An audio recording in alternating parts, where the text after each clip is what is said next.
प्रहलाद का चरित्र आप सभी लोग जानते हैं। भक्त प्रहलाद भी भगवान के परम निष्काम भक्त हैं, भगवान से कुछ नहीं मांगा, यहां तक कि अपनी रक्षा के लिए भी भगवान से कभी प्रार्थना नहीं की। कथा तो आपको मालूम है, हिरण्यकश्यपु ने तपस्या की, वरदान प्राप्त किया मुझे कोई मार न सके, और उसके पुत्र प्रहलाद जी भगवान के परम भक्त हुए। जब गर्भ में थे तो इनकी मां कयाधु नारद जी के आश्रम में थी और हिरण्यकश्यपु तप कर रहा था, तो नारद जी के उपदेश को सुन सुन करके गर्भ में ही प्रहलाद जी ने सब ज्ञान विज्ञान प्राप्त कर लिया। बाद में हिरण्यकश्यपु ने जब प्रहलाद को सताना शुरू किया, मैं ही भगवान हूं, मेरी पूजा करो, वो विष्णु मेरा दुश्मन है, मेरे भाई को मारा है, भगवत्य करो द्वेषम भ्रातर वध मनुस्मरण, अपने भाई के वध का स्मरण करके भगवान से द्वेष करने लगा। और बार बार प्रहलाद जी को समझाया, प्रहलाद जी तो भगवान की भक्ति में लगे रहे। अंत में हिरण्यकश्यपु ने अपने अनुचरों से कहा इसे मार डालो, ये मेरे शत्रु का पक्ष लेता है।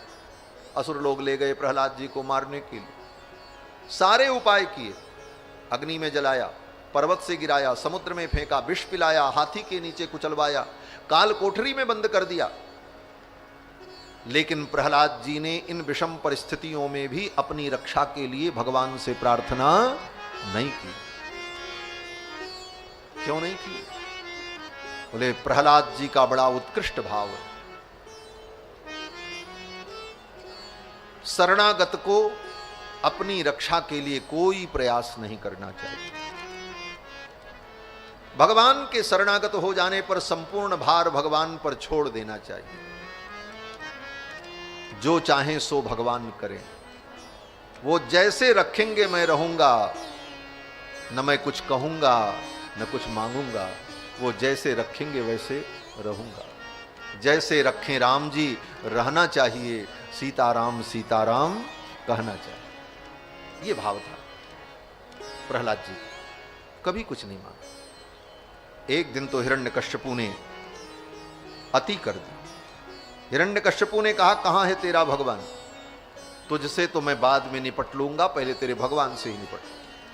प्रहलाद जी ने कहा मेरे भगवान सब जगह हैं, अंतर्बहिश्च तत्सर्वं व्याप्य नारायण स्थितः। हिरण्यकश्यपु ने कहा इस खंभे में भी। प्रहलाद जी ने कहा जो सर्वत्र है वो इस खंभे में भी।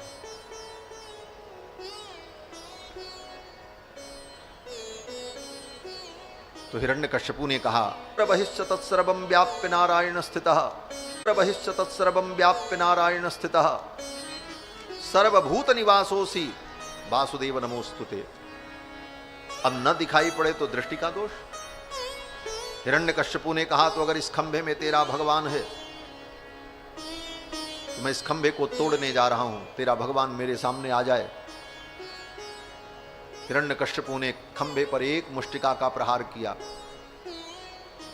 खंभा टूट गया और उस खंभे से ऐसा भयंकर गुबार निकला और उसी खंभे से गर्जना करते हुए नरसिंह भगवान प्रकट हो गए।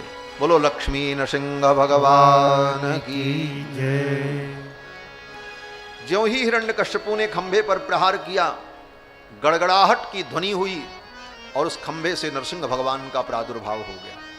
यस्तंभाद गर्जमानो गगड गडगडाद बालचंद्रार्धदृष्टः व्योमा भूत्पाट्यमान पपट पटपटस्ताड्यमान सटाभिः द्रष्टाग्रे काट्यमान ककटकटकटस्तूयमान सुरेन्द्रैः निष्क्रांतो हास्ययुक्तः गह गह गहन पातु मां नारसिंहः।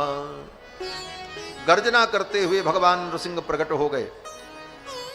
गगड गडगडान्यो खंभ फाट्यो चरचराय मानो निकसो नरनाहर को रूप अति भयानो। अति भयानक रूप भगवान का प्रकट हुआ। कराल दृष्टम कलवाल चंचल छुरांत जिह्वम भ्रिकुटी मुखोल्बणम। लप लप करती हुई तलवार के समान नरसिंह भगवान की जीभ, धधकती हुई आंखें, दोनों कान को ऐसे खड़ा किए हुए चारों तरफ निरीक्षण किया ऐसे महाराज। दिशाओं में आग लग गई महाराज, दिशाएं जलने लगी। उग्रम वीरम महाविष्णुम ज्वलंतम सर्वतोमुखम नृसिंहम भीषणम भद्रम मृत्यु मृत्युम ममामि। अत्यंत भयानक रूप भगवान नरसिंह का। लेकिन ये भयानक रूप किन के लिए है? बोले दुष्टों के लिए। नृसिंहम भीषणम, बड़े भीषण हैं, लेकिन किसके लिए? बोले दुष्टों के लिए, और भक्तों के लिए बोले भद्रम, कल्याणप्रद है। भीषणम भद्रम मृत्यु मृत्युम नमाम्य हम, जो मृत्यु के भी मृत्यु है। ऐसे नरसिंह भगवान प्रकट हो गए, हिरण्यकश्यपु को पकड़ लिया, लेकर के आए, जंगे पर लिटाया, सारी प्रतिज्ञाओं का स्मरण दिलाया और अपने भयानक नख से हिरण्यकश्यपु के वक्षस्थल को विदीर्ण कर दिया। पेट फाड़ी के फर्र सर्रते आंत निकाली, पेट को फर्र से फाड़ा और सर्र से सारी आंतों को खींच लिया और उन आंतों को माला के समान नरसिंह भगवान ने अपने गले में धारण कर लिया। नखांकुरोत्पाटित हृत सरोरुहम, हिरण्यकश्यपु के हृदय कोश को भगवान ने अपने नख कमल से, नखांकुरों से फाड़ दिया।